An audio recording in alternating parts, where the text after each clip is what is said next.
Muy bien.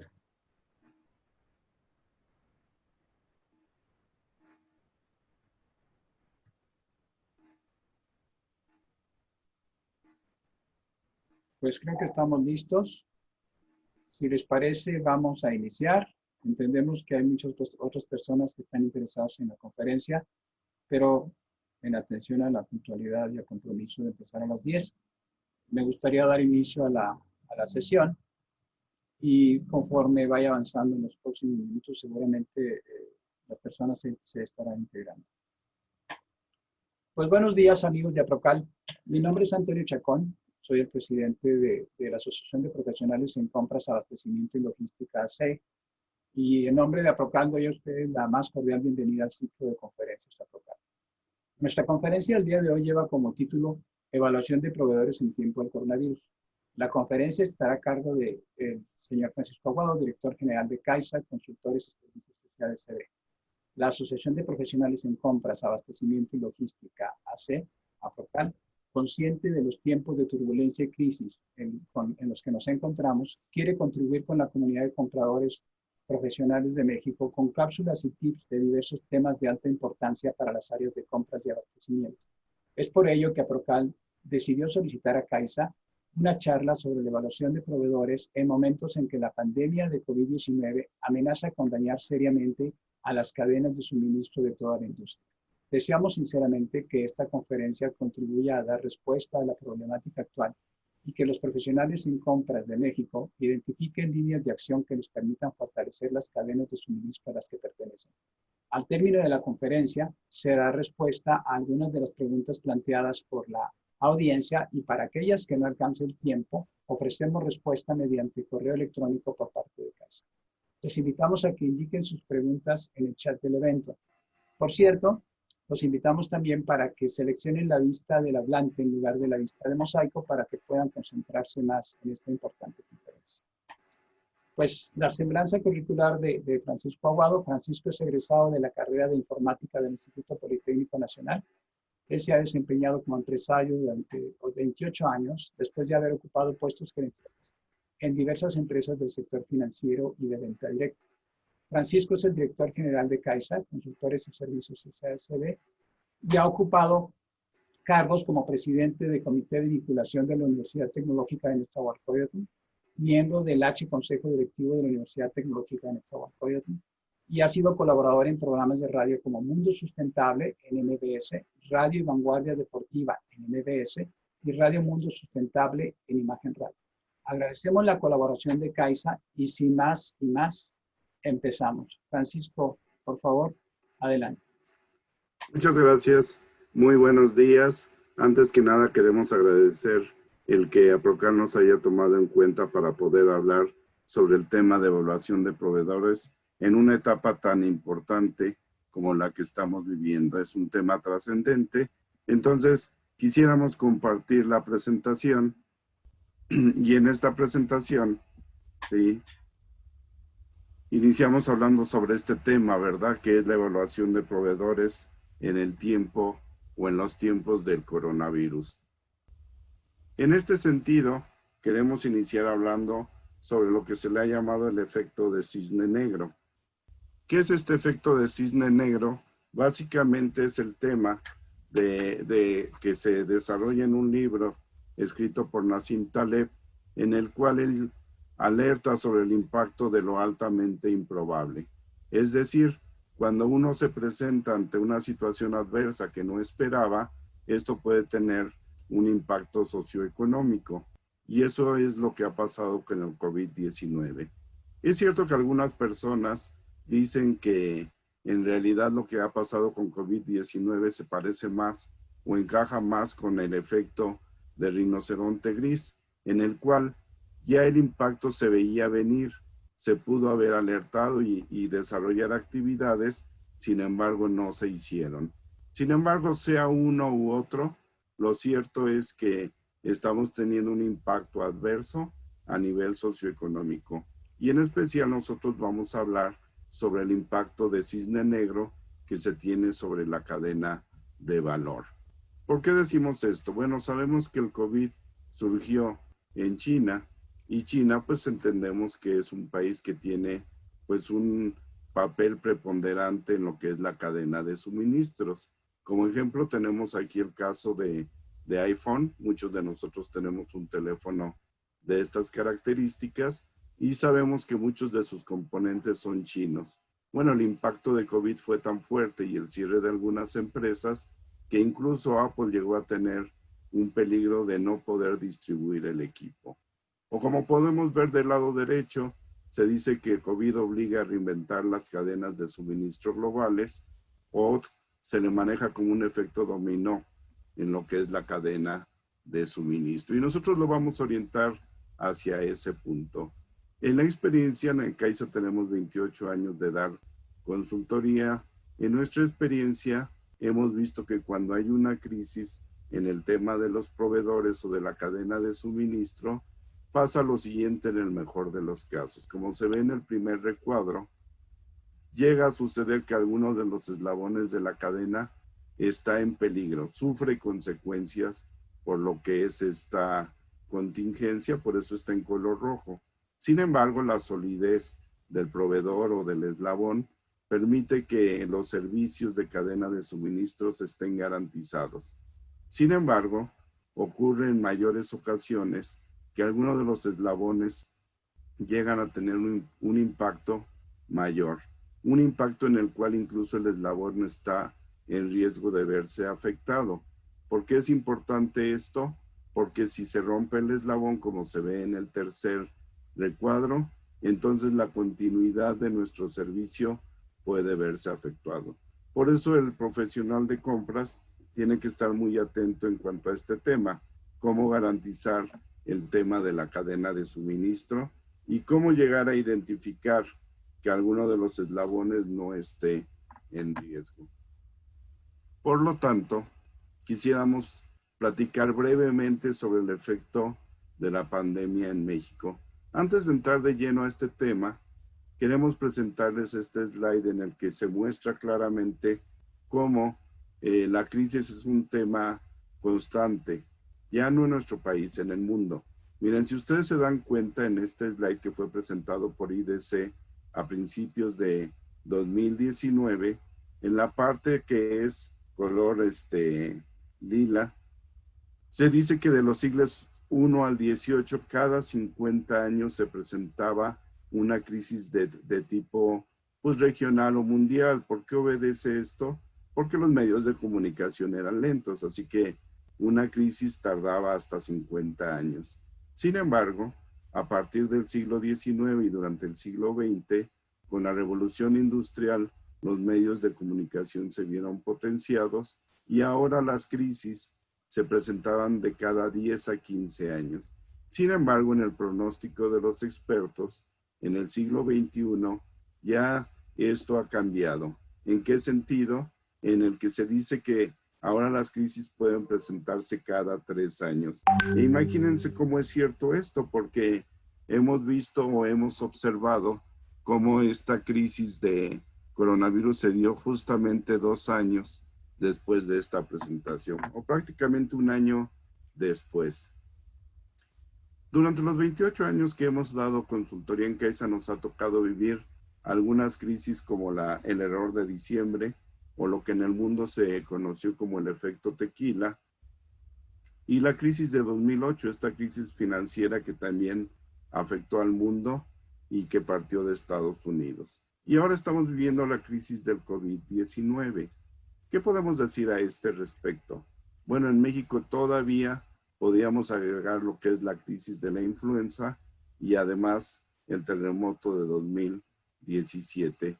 Todo esto nos muestra que las crisis son un tema al cual desgraciadamente nos tenemos que estar acostumbrando y estar preparados a enfrentar. ¿Cuál es la situación de nuestro país a este respecto? Bueno, se dice que en realidad en el tema de lo que es la curva de muertes, quiero presentar esta gráfica que es del CDC europeo. Sí, esta gráfica nos permite ver el número de muertos por cada 1.000.000 de personas. Y elegimos 5 países para hacerlo justo. Sí, países que tienen un alto número de habitantes. Si ustedes se dan cuenta, en la parte baja está China, y China de alguna forma demostró un crecimiento, pero después se estabilizó. Como esta es una gráfica acumulada, podemos observar cómo se ve un comportamiento horizontal en el sentido de que ya hay una estabilidad. No es el caso de India, que sigue creciendo, y por supuesto que no es el caso ni de México, ni de Brasil, de Estados Unidos, que seguimos observando un comportamiento en el cual el número de muertes sigue creciendo. Y por otro lado, también estamos agregando esta gráfica que es de la Universidad Johns Hopkins, que ustedes han visto que continuamente se maneja como una fuente confiable de información. Esta gráfica no es acumulada, esta gráfica sí va mostrando el crecimiento que estamos teniendo.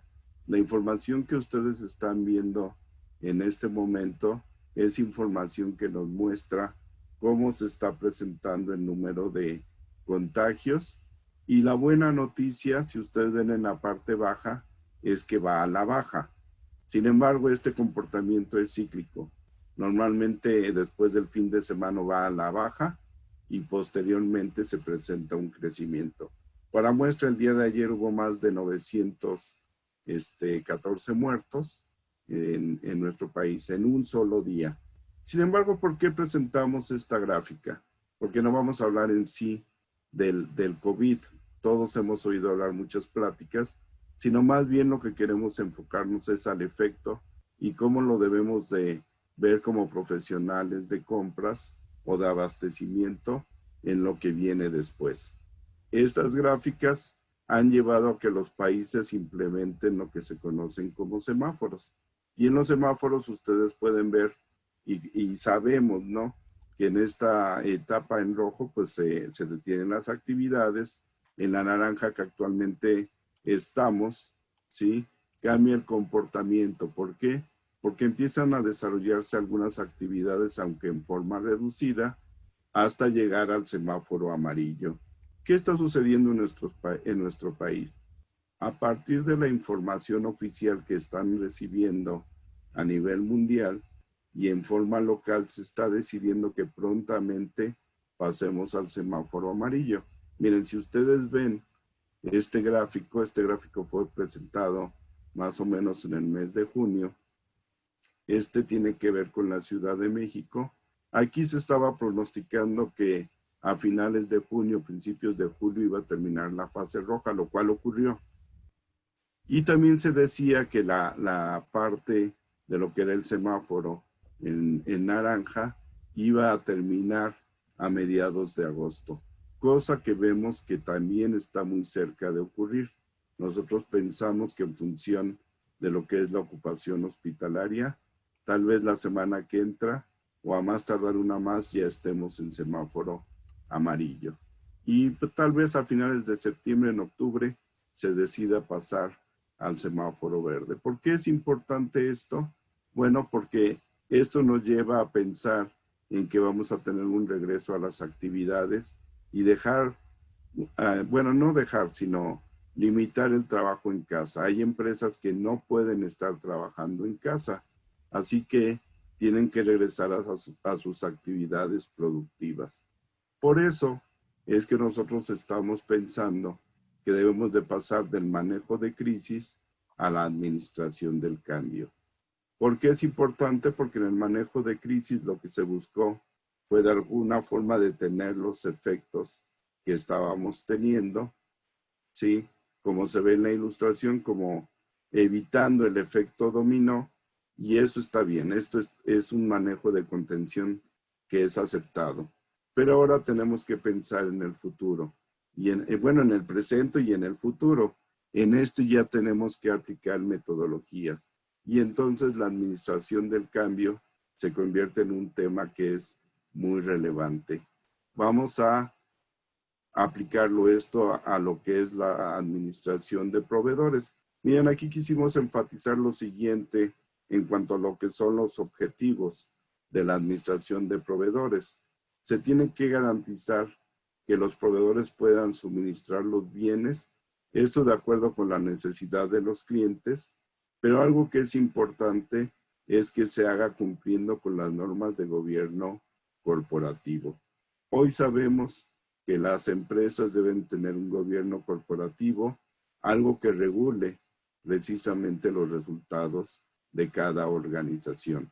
Y en el caso de la administración de proveedores, no es la excepción. Tenemos que tomarlo en cuenta. Y algo que queremos comentar es que dentro de la administración de proveedores y en particular en el gobierno corporativo, hay una serie de actividades que el profesional de compras y abastecimiento debe de tener. Y son 9 pasos principales. Estos ustedes los conocen perfectamente y pues sabemos que desde identificar la necesidad de compra, hacer una definición y seleccionar a un proveedor, hay gran experiencia en las personas que están en esta plática. Sin embargo, una vez que ya se ha hecho o se ha efectuado la compra, es muy importante evaluar al proveedor y, ¿por qué no? Si ha demostrado ser un buen proveedor, dedicarnos a lo que es el desarrollo. Hemos visto, nos ha pasado incluso como proveedor a nosotros, que a veces los clientes desarrollan tal confianza que para nuevas actividades contribuyen las empresas a que el proveedor crezca. Y ahora que estamos hablando de la era digital, todavía se vuelve más importante porque hay muchas actividades que no existían, que se van a seguir desarrollando y que se requiere de proveedores confiables.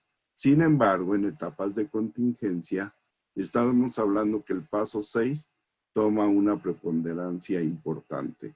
¿Por qué? Porque tenemos que analizar los riesgos. Y miren, aquí queremos comentar lo siguiente. El análisis de riesgos no es unilateral. Si ustedes se dan cuenta, aquí se comenta que debería el cliente y proveedor identificar peligros e implementar planes de acción para evitar que sucedan. Así que si nosotros vemos que alguno de los eslabones de nuestra cadena de suministros está en riesgo, deberíamos de hacer esto. ¿Qué es esto? En realidad es identificar cuáles son los riesgos. Una vez que los identifiquemos, ver junto con el proveedor cuál es la probabilidad de que aparezcan, de que sucedan, y además cuál sería el impacto. Una vez que hagamos esto, ¿qué podemos hacer para mitigar, para controlar? Entonces, es importante que lo pongamos en práctica una vez que ya ha sido identificado y podamos hacer esta actividad de mitigación, pero por otra parte no debemos de quedarnos allí. Se tiene que pensar en un monitoreo que sea periódico para evitar que el riesgo se presente nuevamente. Cuando hablamos de riesgos, pues hay una serie de categorías, pero sí es importante y resaltamos que debemos de cuidar la parte estratégica, la parte financiera y que además podamos garantizar que haya continuidad en la operación y cumplimiento incluso ante las autoridades y el mismo consejo de la empresa. Por eso, consideramos que hay riesgos que se presentan en forma común en la contingencia. Aquí marcamos del lado derecho algunos de los que pensamos que actualmente se están presentando. El primero son cambios en las condiciones económicas. Bueno, no hay duda de que ante esta contingencia, si ya de por sí traíamos condiciones económicas que eran complicadas, ahora en el caso de COVID se están presentando en forma más fuerte. También está la parte regulatoria. ¿Por qué decimos que esto es importante en el cambio de semáforo? Dentro de las empresas que nosotros les damos consultoría, hemos visto que las empresas tienen dudas de qué regulación es la que deben de cumplir ahora que regresen a sus oficinas. Si la regulación estatal o la regulación federal. ¿Por qué? Porque hoy se están presentando en algunos de nuestros clientes que llegan las revisiones, las inspecciones por parte del Estado, y aunque uno les dice que está cumpliendo las federales, las autoridades estatales dicen que tienen las propias. Entonces, sí se tiene que hacer un trabajo ahí importante y también ver los cambios legales. Un ejemplo, Muchos de nosotros o la mayoría de nosotros tuvimos que desarrollar actividades de trabajo de home office, trabajo en casa. Sin embargo, los empleados pueden argumentar con razón que su contrato no habla sobre sobre algunos detalles de cómo desarrollar su trabajo desde casa, como que quién paga el internet, los muebles, qué es un accidente de trabajo, en fin, hay una serie de cosas que se tienen que atender. Las interrupciones del negocio por desastres naturales y problemas climáticos, y también el tema de litigios.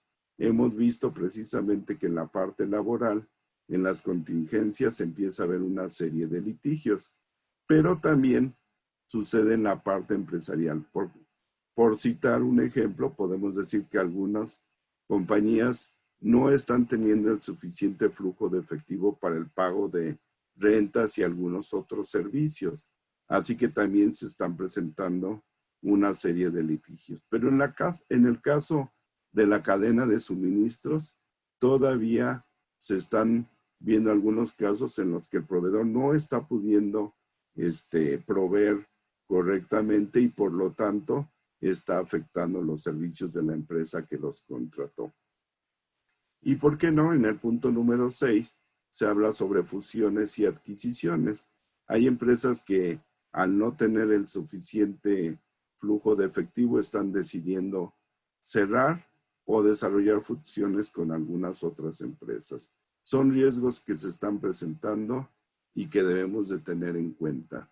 Sin embargo, en el caso de la evaluación de proveedores, sí tenemos que decir que esta gestión lleva a que las áreas o los profesionales de compras tengan que hacer evaluaciones sobre temas como la seguridad, estabilidad financiera, cumplimiento legal o de sostenibilidad.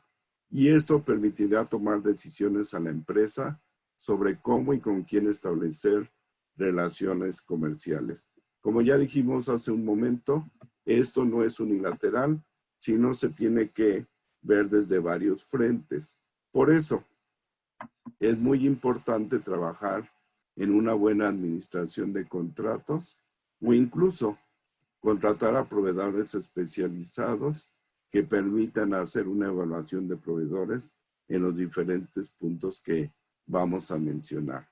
Lo que sí es un hecho es que una correcta administración de riesgos en el caso de proveedores puede significar en una ventaja competitiva para cualquier organización. ¿Cuáles son los riesgos a considerar? Desde la invitación comentamos que hay varios, por supuesto, pero hablaremos de 3 en especial: los riesgos financieros, los riesgos jurídicos y los riesgos de ciberseguridad. En nuestra experiencia hemos visto que en el tema de riesgos financieros, la mayoría de áreas de abastecimiento, de profesionales de compras, ponen mucho énfasis en la parte financiera. ¿Es correcto esto? Y era suficiente. Sin embargo, hoy la parte jurídica y ciberseguridad, y más en tiempo de contingencia, se vuelve importante. Un servidor estará presentando los riesgos financieros y la parte de ciberseguridad.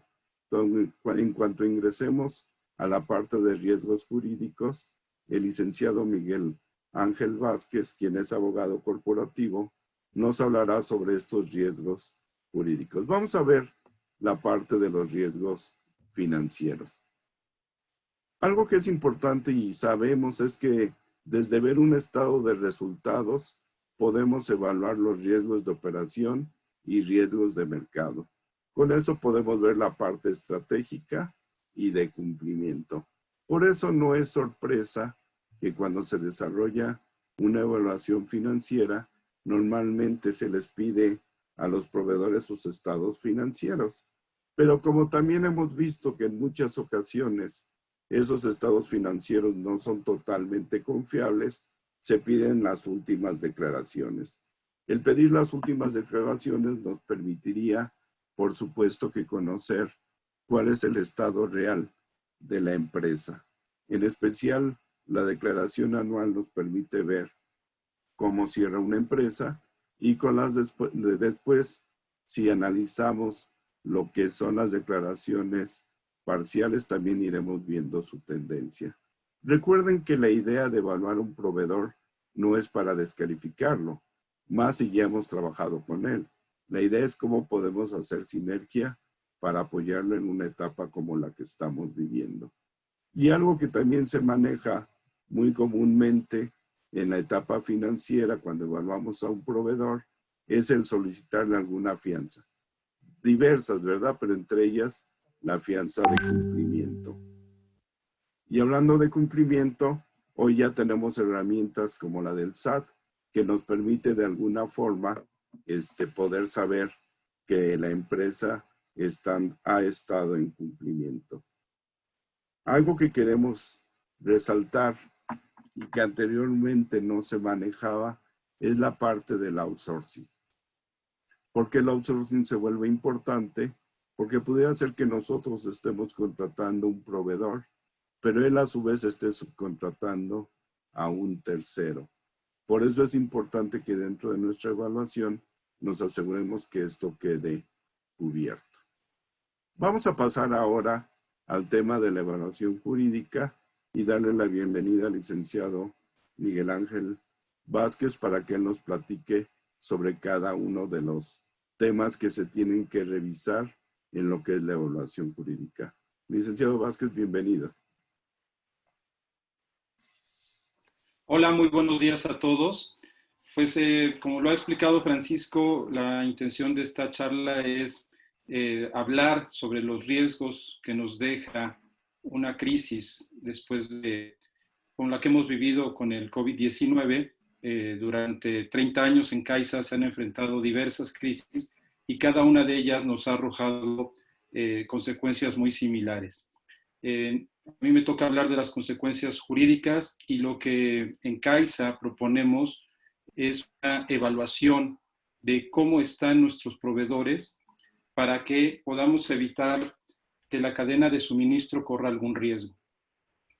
Derivado de la crisis específicamente que estamos viviendo hoy, nuestros proveedores pueden estar viviendo diferentes tipos de litigios, unos de carácter civil, otros de carácter mercantil.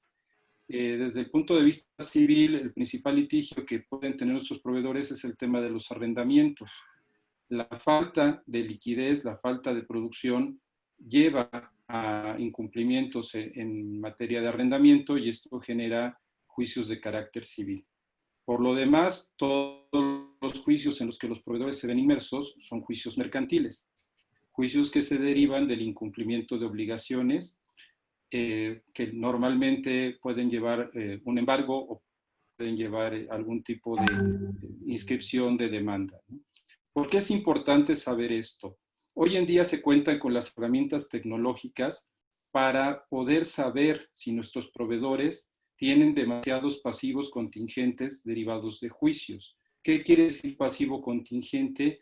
No es un pasivo líquido, pero es un pasivo que puede existir y que puede generar una pérdida de liquidez en las empresas que son nuestros proveedores. Para todos ustedes que son expertos en el tema de compras, a veces se encuentran con que los jurídicos de los diferentes corporativos pareciera que no hacen sinergia en cómo hacer la mejor contratación, la mejor adquisición dentro del costo-beneficio, porque a veces como abogados nos toca prever esto, ¿no? Puede ser que tengamos una gran oportunidad de realizar una buena operación con un proveedor, pero del análisis jurídico podemos nosotros prever un riesgo que evitará que la empresa para la que trabajamos pueda incurrir en un déficit de cobro, ¿no? Entonces, hoy en día con estas herramientas, un especialista les puede informar, derivado de la pandemia, si su proveedor tiene uno o más juicios civiles, uno o más juicios mercantiles, por qué importes implican estos y si se han derivado embargos sobre los bienes o sobre las acciones de nuestros proveedores, ¿no? Esto nos permite saber si tenemos que tener mayores cuidados con relación a los anticipos o con las fianzas o cualquier otro tipo de garantía, ¿no? Entonces, es una herramienta muy útil para las empresas saber cómo están nuestros proveedores después de una crisis. Siguiente, por favor.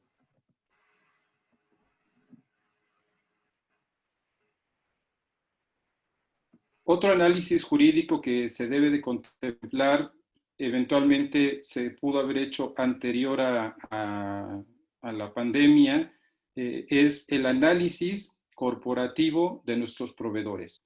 Derivado de las consecuencias de una crisis, las empresas pueden tener modificaciones dentro de su estructura tanto corporativa como accionaria. Por ello, es importante volver a pedirles y releer los documentos como son el acta constitutiva y las modificaciones estatutarias que hayan tenido como para enfrentar cualquier tipo de conflicto que hayan tenido durante la pandemia, ¿no?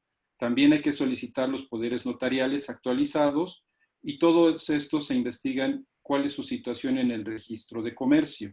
Esto es muy importante porque si derivado de una crisis hay recortes de personal, es muy probable que directores o miembros del consejo ya no trabajen para la empresa y entonces los nuevos contratos que les van a enviar van a ser firmados por nuevas personas con quienes se deberá de verificar que los poderes que se otorgaron debidamente, quedaron inscritos y que en consecuencia surten efectos para terceros.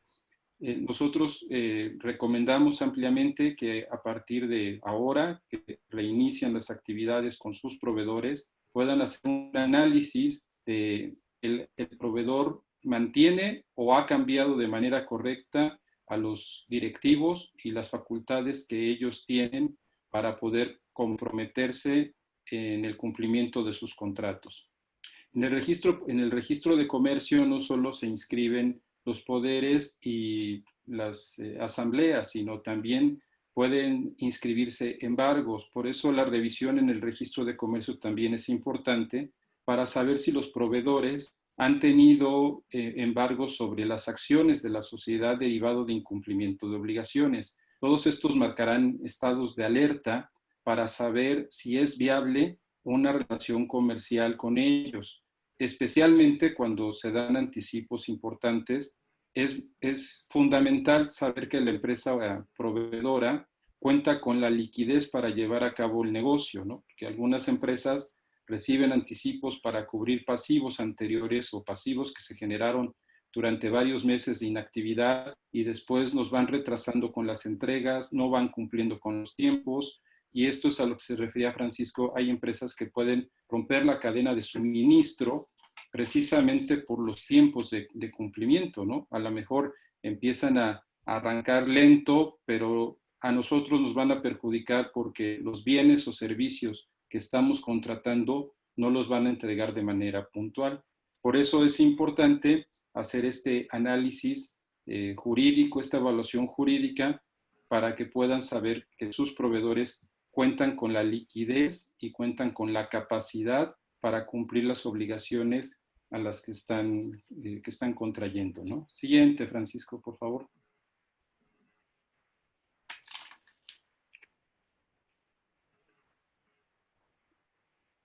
Hoy en día, como lo mencionó Francisco, también tenemos una herramienta muy importante que es la obligación de cumplimiento en el SAT. Tenemos por parte del SAT también la publicación de listas negras de empresas que han hecho de manera no legal la emisión de facturas y que en consecuencia están siendo revisadas por la autoridad hacendaria, y con esas empresas pues obviamente se recomienda no tener una relación como proveedores. El análisis, el cumplimiento de obligación, la revisión que no estén en las listas negras, y también se puede revisar hoy en día si nuestro proveedor tiene demandas contra el SAT, si el SAT ha establecido capitales de cobro para las empresas, es decir, que derivado de revisiones les generan algún tipo de pago y por cuánto es el importe que adeudan las empresas. Esto nos permite analizar también, junto con los juicios civiles y mercantiles, la estabilidad de una empresa, ¿no? ¿Cómo está al día de hoy con relación al cumplimiento de sus obligaciones frente a terceros y frente al Estado? Y quizá el más grave de todos es el tema de conciliación y arbitraje. Las juntas estuvieron cerradas por meses y en los primeros días se recibieron cientos de miles de demandas en todo el país. ¿Por qué? Pues porque hubo una pérdida de más de 1 millón de empleos y la gran mayoría de esta pérdida de empleos no generaron finiquitos o liquidaciones conforme a la ley. Entonces, se empieza un efecto de demanda tras demanda tras demanda que se va acumulando y que va a llevar a juicios que no se van a resolver rápido, pero que sí van a generar otra vez un pasivo contingente para la empresa.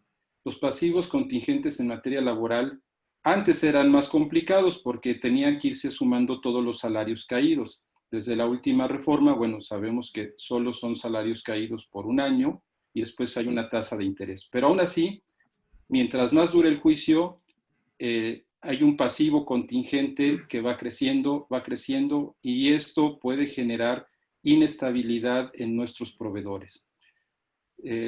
Sabemos que no estuvo permitido reducir salarios, que se tuvo que pagar salarios al 100% y una gran carga para la empresa por parte del Estado sin darle beneficios, pero sí imponiéndole todas las obligaciones. Muchas empresas no lograron satisfacer esto por falta de liquidez y entonces van a enfrentar una cantidad importante de juicios laborales. También la tecnología hoy en día le puede ofrecer o nos puede ofrecer a todas las personas que trabajamos en empresas saber si nuestro proveedor cuenta con una cantidad de demandas y a cuánto ascienden sus pasivos contingentes en materia laboral. Aunado a esto, como comentó Francisco, el tema del outsourcing toma mayor importancia, porque puede ser que nuestro proveedor no tenga un solo empleado, que funcione a través de la subcontratación de personal. Sin embargo, la ley genera una obligación solidaria entre la persona contratante del outsourcing y el prestador de servicios. Esto quiere decir que por cada demanda que recibe una empresa de outsourcing es un riesgo para nuestro proveedor. Entonces, tenemos que saber si nuestros proveedores tienen personal directo a su cargo, si tienen personal subcontratado y que no tengan una gran cantidad de demandas que pongan en riesgo la estabilidad de la empresa. No se prevé que en el corto plazo las demandas laborales se puedan resolver porque obviamente está la inconformidad de los trabajadores que no recibieron su liquidación o no recibieron su salario. Y por otra parte está la falta de liquidez de las empresas, quienes aunque hubieran querido liquidar al 100%, no tuvieron los recursos para hacerlo. Por ello, todo esto en conjunto, cómo están frente a la autoridad hacendaria, cómo están frente a sus trabajadores si es que tienen demandas, las demandas civiles por incumplimiento en los arrendamientos, específicamente en el tema de las empresas, las demandas mercantiles por incumplimiento de obligaciones, nos puede generar una calificación de riesgo que una empresa les puede ofrecer para que ustedes al momento de hacer su trabajo, su proceso de compra, puedan tener una medición como lo ha hecho durante muchos años el Buró de Crédito con el tema de un otorgamiento de un crédito, ¿no? Hoy en día estas herramientas nos permiten valorar cuál es el estado de salud de una empresa. Puede ser un paciente delicado, puede ser un paciente grave o puede ser un paciente sano, ¿no?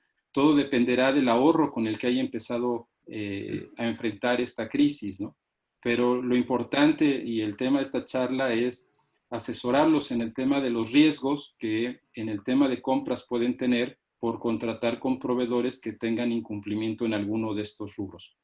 Finalmente, no tenemos en México un registro nacional de fianzas. Sería muy bueno, ¿no? Que pudiéramos entrar a una base de datos y consultar nuestro proveedor cuántas fianzas ha dado. Técnicamente, pues al pedir nosotros una fianza de cumplimiento, quien responde es la afianzadora.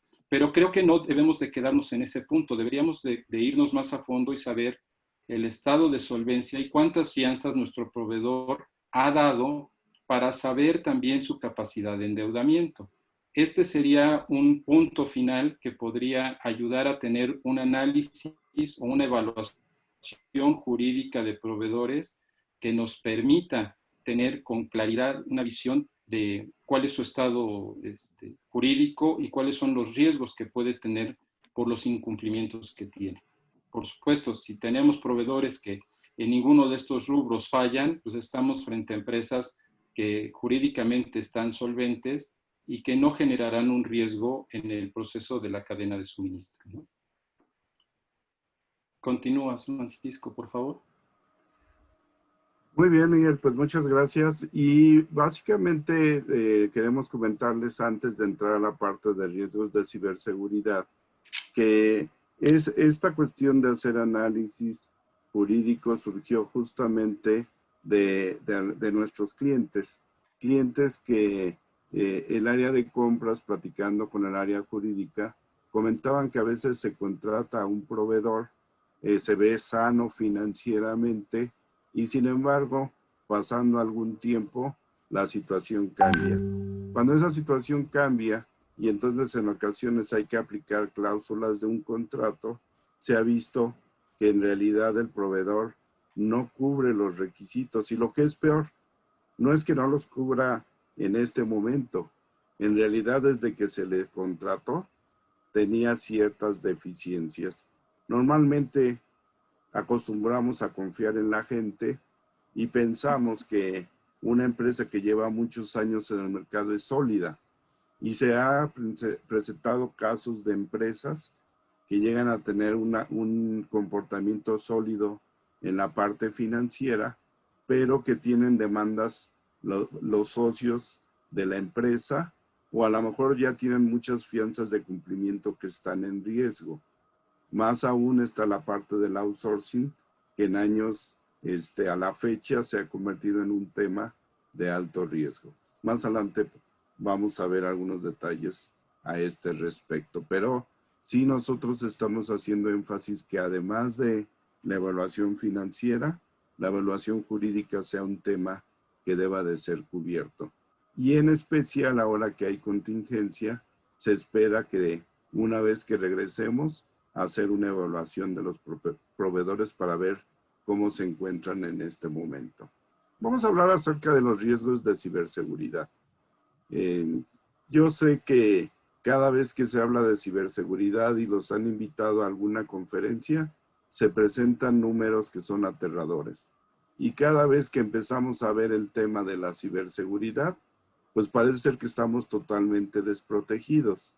En ese sentido, nosotros comparamos la ciberseguridad a lo que ocurre en un campo de fútbol. Casi todos nosotros sabemos que uno de los objetivos principales es ganar un partido, pero para ganar un partido se dice que las defensas son las que ganan campeonatos. Entre menos goles se reciba, sí, hay mayores posibilidades de ganar. Así que en el tema de la ciberseguridad, todos los que nos enfrentamos a temas de ingresar a Internet, tenemos ya un riesgo en sí. Y como ustedes saben, ante la pandemia, el trabajo en casa y la dependencia de Internet ha crecido en forma importante. Miren, queremos presentarles lo siguiente. Ya dijimos que lo importante en un partido de fútbol es evitar que nos metan gol. En el caso de la ciberseguridad es similar. No queremos que nos metan un gol, es decir, que se ingresen a nuestra red y puedan robar información o causarnos daño. Por eso, en un equipo de fútbol, si no queremos que nos metan gol, ¿qué hacemos? Contratamos a los mejores defensas. ¿Sí? Esto de tener buenos defensas impide que incluso los atacantes lleguen siquiera cerca de la portería. Eso ocurre en el fútbol y podemos entenderlo claramente. ¿Qué sucede en el caso de la ciberseguridad? A este tipo de seguridad la conocemos como seguridad perimetral. Yo sé que todos ustedes ya se familiarizaron con el tema del firewall y piensan que el firewall, ya teniendo uno de estos, es suficiente. Bueno, sí es una buena ayuda, pero sí es importante que además de tenerlo, lo tengamos debidamente parametrizado. Es como si tenemos a la mejor defensa, pero alguno de ellos no está de buena, si no hace un buen trabajo, pues ya no fue bueno. Sí tenemos que tener actualizado la parametrización de lo que se conoce como seguridad perimetral. Pero sabemos que hay delanteros muy hábiles y entonces pueden burlar a la defensa y llegar hasta la portería. ¿Qué hacemos entonces? Entonces contratamos al mejor portero. Bueno, yo puse al mejor portero actual, hubiera puesto a Miguel Marín si hubiera sido mis tiempos, pero en este caso pusimos a un portero actual, joven y que sí está vivo y que de alguna forma puede evitar que caigan los goles. Esto se conoce en ciberseguridad como ya protección avanzada. ¿Sí? Cuando hablamos de el malware es este ataque que puede ser avanzado, en el que pueden secuestrar nuestros servidores, en el que se pueden robar la información y en el que cada día están surgiendo nuevos ataques. Así que tenemos que tener al mejor portero. Así que todas aquellas empresas que están pensando en solamente comprar seguridad perimetral, pues están limitados. Tienen que tener soluciones avanzadas. Y miren, ya que llegamos a tener una buena defensa, ahora tenemos que tener entrenamientos para que ellos se fogueen. Y entonces simulamos tener a los mejores delanteros, ¿sí? No los tenemos, pero porque nosotros normalmente no prevemos atacarnos, pero fíjense que en ciberseguridad hoy está el peligro que tenemos que simular los ataques. Y esto es lo que se llama pruebas de penetración o análisis de vulnerabilidades. Esto nos va a permitir garantizar que estamos protegidos. Bueno, esto solo tiene que ver con entender la ciberseguridad. ¿Qué tiene que ver con lo que estamos hablando de los proveedores? Bueno, lo primero que queremos decirles es que hoy los atacantes se han dado cuenta que las empresas están bien protegidas en su oficina, pero no es el caso en casa. No es el caso de las personas que utilizan su teléfono celular para ver información. Así que es mucho más barato y rentable atacar a usuarios que a las mismas empresas. Y como el usuario es la puerta a las empresas, entonces es una forma de ataque que en contingencia se está volviendo cada vez más frecuente. Y ustedes dirán, ¿qué tiene que ver con los proveedores? Bueno, pues como les decíamos, hoy, cuando estamos en la era de Internet y hablamos de procesos digitales, queremos que nuestros proveedores, nuestros clientes tengan acceso. Por ejemplo, muchos de nosotros tenemos un portal de proveedores, lo cual nos ha dado ahorros significativos y nos permite evaluar al proveedor. Sin embargo, el portal de proveedores y aplicaciones que estén en la red y que son abiertas a personas externas deben de ser desarrollados con código seguro. ¿Por qué es esto importante? Porque hace 5 años se desarrollaba un portal de proveedores y lo que nos preocupábamos era en dar buen servicio, en el que el proveedor pudiera ver sus facturas, pudiera tramitar sus pagos, etcétera, y nada más.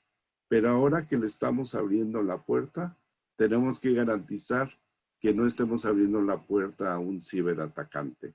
Y solo pusimos el ejemplo del proveedor, del portal de proveedores, pero hay muchos más ejemplos a este respecto. Es por eso cuando hablamos de normativas, no sé, voy a tomar como ejemplo la normativa de PCI. Nosotros apoyamos a nuestros clientes en la normativa de PCI. Esta es una normativa para empresas que conservan información de tarjetas de crédito. Y se dice, bueno, ahí se justifica porque pues el número de tarjeta de crédito y el acceso es importante. Pero la realidad es que la información de cada empresa es importante. Por eso hay 3 factores que tenemos que cuidar. El primero de ellos es la seguridad perimetral, y ya dijimos que es bueno que se tenga en un firewall o varios firewalls, dependiendo del número de accesos de Internet, pero se tiene que garantizar que haya revisiones periódicas. ¿Qué pasa en el caso de análisis de vulnerabilidades? Debería ser que por lo menos cada 3 meses se hicieran análisis de vulnerabilidad a las empresas. Nosotros como áreas de profesionales de compras, pues no, ¿qué tenemos que ver con esto? Bueno, en realidad nosotros no vamos a hacer un análisis de vulnerabilidades ni ver sus parámetros de seguridad perimetral, pero sí podemos solicitar un comprobante por parte de su proveedor de seguridad, de nuestro proveedor, de que se están haciendo revisiones periódicas y de que también se están haciendo análisis de vulnerabilidades. Nosotros en CAISA hacemos análisis de vulnerabilidades e implementación de seguridad perimetral, pero nos hemos dado cuenta que se hace bien al principio. Se hace cada año, la periodicidad no es la adecuada y es importante que lo tengamos en cuenta. Y fíjense que algo que también es importante es que algunas personas, algunas compañías han decidido que si le van a abrir la puerta a los proveedores o alguien externo, manejen soluciones de múltiples factores de autenticación. ¿Cuáles son estos? Bueno, cuando ustedes para ingresar no solo teclean un usuario o un password, sino además teclean el número que reciben en un número celular o en un equipo diseñado para que entonces haya lo que se conoce como doble factor de autenticación. Así que tiene que evaluar el área de compras, de abastecimiento o el área de tecnología, si a cada persona que va a entrar desde fuera pudiera tener estas herramientas de seguridad. Finalmente, después de ver estas 3 evaluaciones, queremos ver en resumen cuáles son las actividades que debemos de tener con proveedores ante crisis. Son 3. Primero, las preventivas. Las preventivas es hablar con proveedores críticos para comprender sus planes. Hoy que estamos a punto de regresar, sería bueno entrevistar a nuestros proveedores y ver cómo está. Tenemos que hacer una evaluación actual de ellos desde la parte financiera, jurídica y de ciberseguridad. Y parece feo, pero si sabemos que alguno de nuestros proveedores está en riesgo, tenemos que identificar proveedores alternativos como respaldo. Y al mismo tiempo, ver cuál es la situación contractual. A lo mejor los contratamos hace 5 o 10 años y no tenemos ninguna garantía que nos permita, pues, garantizar. Bueno, así no tenemos ningún recurso que nos permita garantizar el cumplimiento. Eso sería una actividad que podríamos hacer preventiva, es decir, ahora mismo. ¿Qué sucede si ya vemos que alguien está en problemas? Bueno, lo primero que tendríamos que hacer es administrar nuestros suministros críticos. Si vemos que un proveedor nos va a dejar de dar los servicios, tenemos que ver cómo los administramos. De nuevo, debemos de mantener una buena comunicación con esos proveedores y buscar soluciones o mitigar. Y algo que es importante, también adaptar pedidos y entregas. Tenemos que hacer una administración para llegar también a nuestros clientes principales. Y bueno, si ya llegamos a ese punto en el que se está rompiendo la cadena, debemos de evaluar la situación actual de un proveedor alternativo. ¿Sí? Porque si lo evaluamos hace un año, es probable que hoy también ya esté en riesgo. Finalmente, como recuperación, tendríamos que pensar en contratar a un proveedor alternativo y a la hora de contratarlo, revisar las lecciones aprendidas, elaborar contratos que garanticen calidad y, por último, decidir si se aplican sanciones de incumplimiento por un mal nivel de servicio de nuestro proveedor anterior. Estas actividades son importantes que las tomemos en cuenta. Finalmente, queremos que se vayan o llevarnos esta idea sobre la relevancia en la actividad del profesional de compras. Y se dice que una cadena es tan fuerte como el más débil de sus eslabones.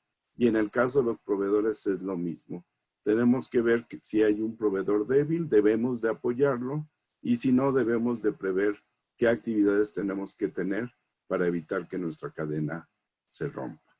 Pues bien, llegamos a la sesión de preguntas, y en este caso, pues dejamos que el ingeniero Antonio Chacón nos pueda dirigir. Muy bien, muchísimas gracias, Francisco. La verdad es que la conferencia ha estado muy, muy importante. Tenemos una pregunta que puede ser para ti o para Miguel. La pregunta dice, ¿qué opinan si un proveedor no tiene dados de alta a sus empleados con el 100% de sueldo ante el IMSS por existir un acuerdo mutuo empleado-empresa de ser así? Una parte la paga en bonos y la otra en sueldo, que es la parte que declara ante el IMSS. ¿Cuál sería la respuesta a esta inquietud? Francisco o Miguel, quien quiera. Miguel, sería Miguel. Muy bien. Hola de nuevo. Pues mi opinión tiene dos sentidos, ¿no? Desde el punto de vista de la empresa que está contratando y está llegando a este acuerdo, es una empresa que está corriendo un riesgo. Los derechos laborales, incluyendo los derechos de afiliación al IMSS, son derechos irrenunciables. Entonces, si un trabajador se inconforma en el futuro con esa empresa, podrá demandarle todas las prestaciones que no le hayan cubierto. Entonces, es un riesgo para la empresa y el trabajador en ninguna manera está renunciando a sus trabajadores porque la ley no se lo permite.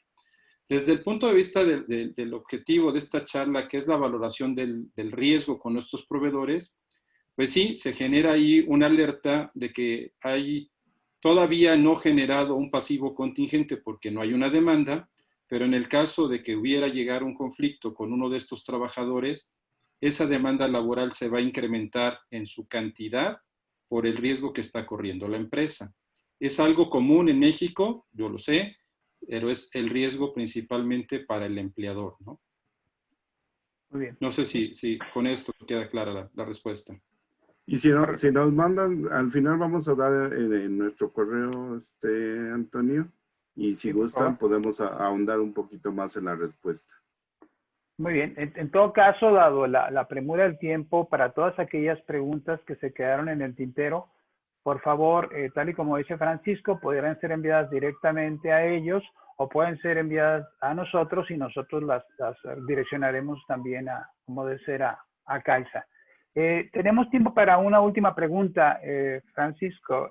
Dicen, ¿cómo recomiendan que se trabaje con las áreas de tecnologías de información para poder contribuir compras en el tema de ciberseguridad?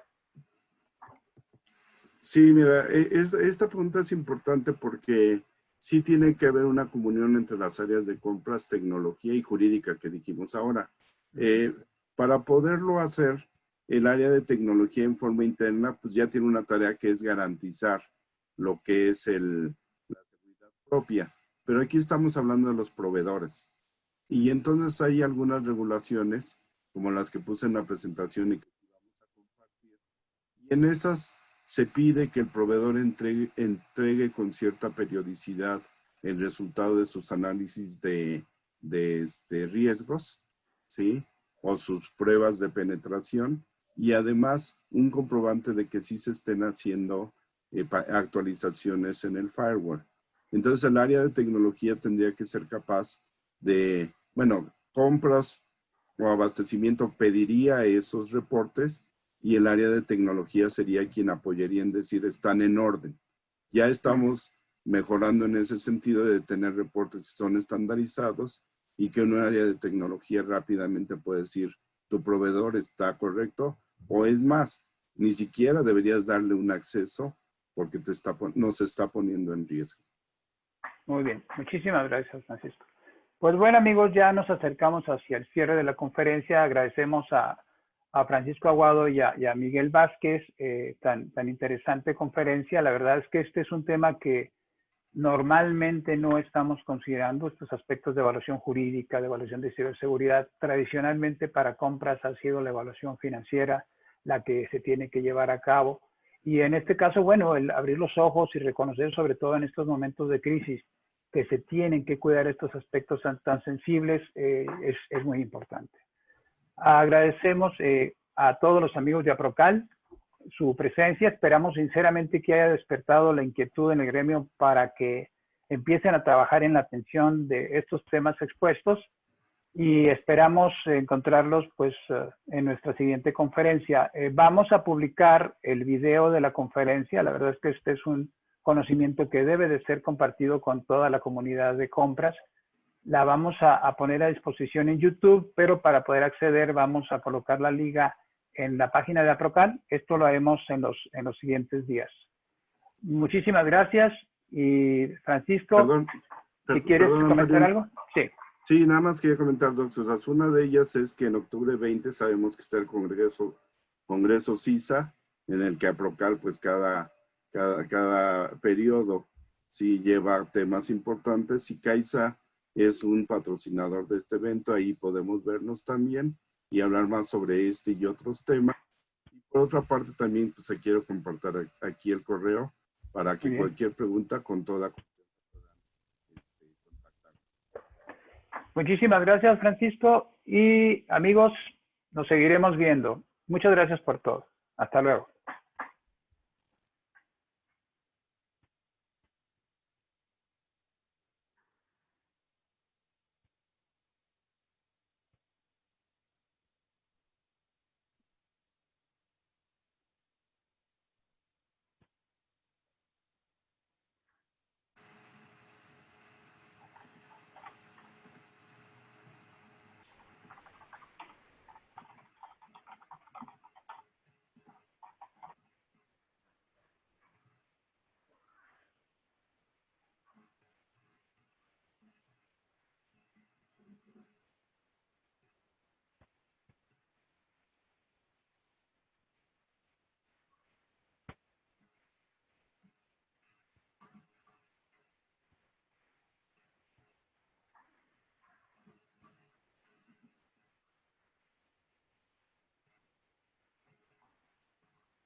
Muy bien, Francisco, ¿te puedo llamar por teléfono y platicamos? Sí, sí, claro. Muy bien. Entonces, termino la reunión.